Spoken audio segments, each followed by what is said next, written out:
Hello, this is iPav here. I'm gonna talk about the Teemo versus Volibear match this game. Short guide. So first of all, Teemo's runes.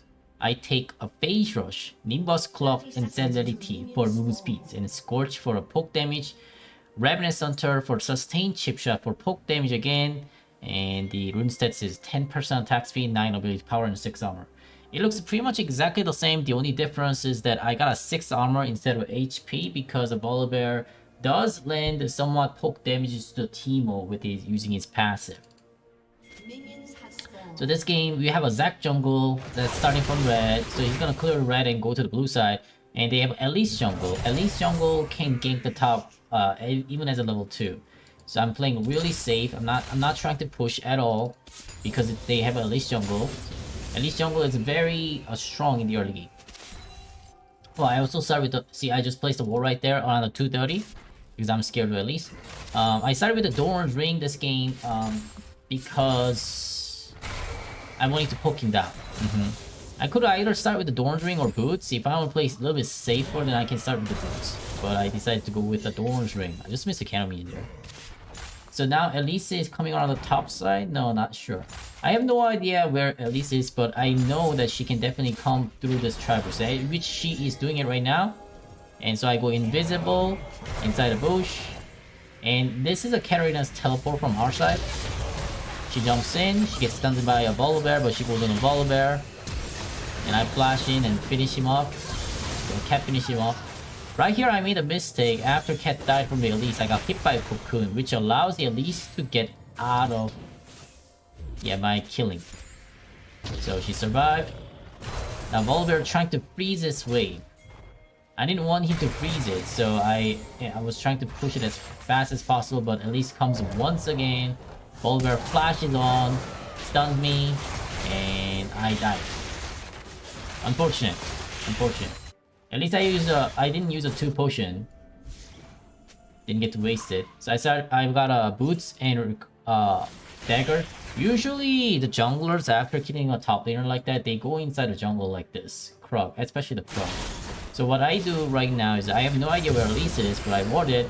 Now I see where Elise is. I hit the Elise. Volibear is supposed to join up with this, but since he did not join, Elise missed the Cocoon, and she takes a death. She does not have flash. Now Volibear noticed it, but a little too late for him. The reason why I get a Phase Rush against Volibear is just kind of like a Darius. He can run down the Teemo, so we need to have more move speed to kind of get away from him. Volibear top, yes, he's strong in a 1v1, but for Teemo case, Volibear, what he does is that he usually lanes with a jungler. As you can see, Elise is just wanting to lane with Volibear, right? Because Volibear has a really good setup for a gank. He can even disable the turret too with his ultimate. So at least he's like laning here, just trying to, you know, dodge the Cocoon and just trying to get away from it. Yeah. So 2 people are bullying a lot, but I managed to survive. Karina came to top to save me, but I didn't really need the help. I did not know if Elise was still sitting there, but she sat there for a long time, I guess. Right? She's still sitting there, and Cat's also sitting here. We have no idea if Elise is sitting here or not. They don't know if Katarina is sitting here or not either. I'm just somewhat like baiting the Volibear. I did not know about the Elise. I'm only baiting the Volibear for Katarina to join up for this fight. He somehow comes in, trying to ult away. So we ended up finishing up. I could have gave the Katarina a kill, but didn't know she would ignite at the end. Sorcerer Shoes into the Nashor Tooth. Yeah, Nashor Tooth always first item. Farm. Volibear right there. Let me show you what happened right there. So he was hiding inside the bush and he stuns me. And also puts down the slow. Doing somewhat okay damages. But I put the shroom. That's something that I want all the Teemo players to do, is that do not put the shroom on like in the middle of nowhere to trying to hit the champion with it. Put the shroom on the minion, so as you can see, this minion got hit by it because the minions don't move, but champions can try dodge your shroom. So right here, I should have probably flashed a little bit sooner, but I flashed a little bit late, which made this kill to be a little bit, you know, insecure. I still got it, but I could definitely flash way earlier.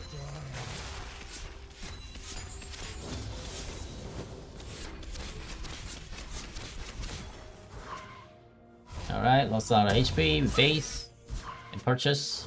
Blue trinket as soon as I hit the level 9.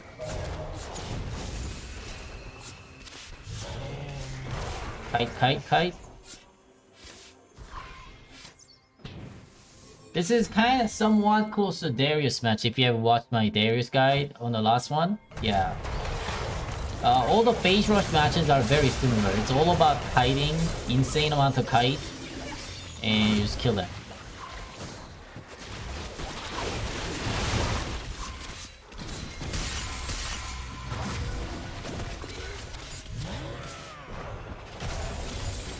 And we end up taking a turret with using a Rift Herald.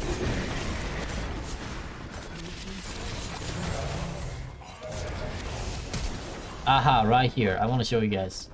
So this is what Phase Rush can do. So a little bit farther. Okay, so right here, I want this Rift Herald to hit the second turret, right? So in order to do that, I cannot let the Volibear hit this Rift Herald's eye. So I walk with the Rift Herald, but the Twisted Fate is right here, which I don't have a vision of him. So Volibear is trying to set up for a Twisted Fate. I blind the Volibear, and I proc the Phase Rush to get away from him. The reason why Volibear is not auto-attacking me is that he knows that he got blinded. When he's blinded, if he autos me, it's not, the stun is not gonna go in. So he's just kind of walking around, but then I'm moving way too fast. The Volibear flashed, but then that auto attack was not a stun one, and then even Twisted Fate flashed from this point to this point, and Volibear flashed from here to here, but they were not able to catch me. So both of them using a flashes, and that move right there is only possible if you have a Phase Rush. Yeah, the Phase Rush plus the Celerity allowed us to get away from that 2 flashes of the stuns. So finish the Nature's Tooth. Now I'm working on the Luden's Tempest. Luden's Tempest versus the Liandry. That's mythic item choices. But mythic item, I talked about it last time. Liandry Anguish if I have to hit the tankers. Luden's Tempest if I have to hit the squishies. Yes, the Volibear is going full tank, but it's only Volibear who is a tanker. Not only that, he's a Networks 4, so I don't have to worry about him too much. Therefore, I decided to go with the Luden's Tempest. This play right here, I kind of made a mistake. The TF trying to pull up the yellow card, so I blinded him. But then I should have flashed onto this spot as soon as possible. But which I didn't. So I ended up soaking up too many turret damages. But overall, we ended up winning the game. Generally, Katarina has snowballed the game. Especially, she came twice to top. That allowed me to have a lot of advantage. Volibear just kind of gave up.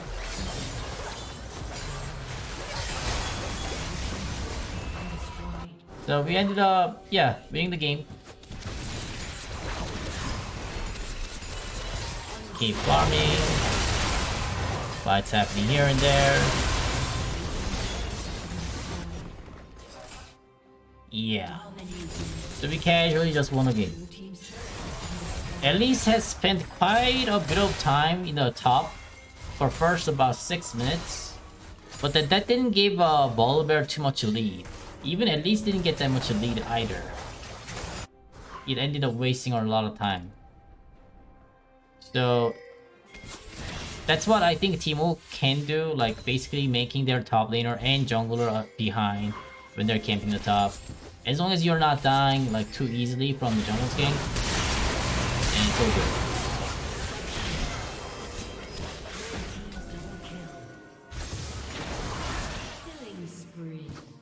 And that's it. Alright, GG's. So that's how we play versus a Volibear top lane. This Volibear match was actually somewhat easy. If there's a harder Volibear match, I will update it. But for now, we're gonna go with this one. Alright? Thanks for watching.